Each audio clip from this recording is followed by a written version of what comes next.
يخليك ده. اتفضلوا يا جماعه خدوا بريك. يا مخرج يا كفته. هو بيت شفت بتقول ايه؟ خلاص مش عارف اعمل حاجه. اعمل ايه؟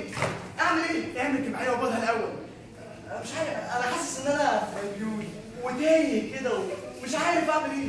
شويه سيطره على الشباب وان شاء الله هيجيب نوم علقه. ربنا يستر. ده انا من غلبي فكرت اني قلبي افتح واقعد في البيت. شفت انا وصلت لفين. معلش خليك ورايا انت بس وهتاخد احلى.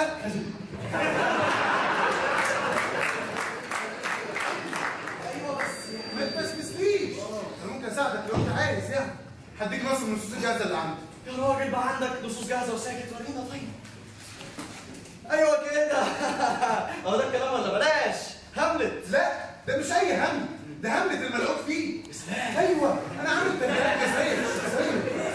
عندك اوفيليا مثلا بقالها من 3 ل 6 شهور ما استحمتش. يا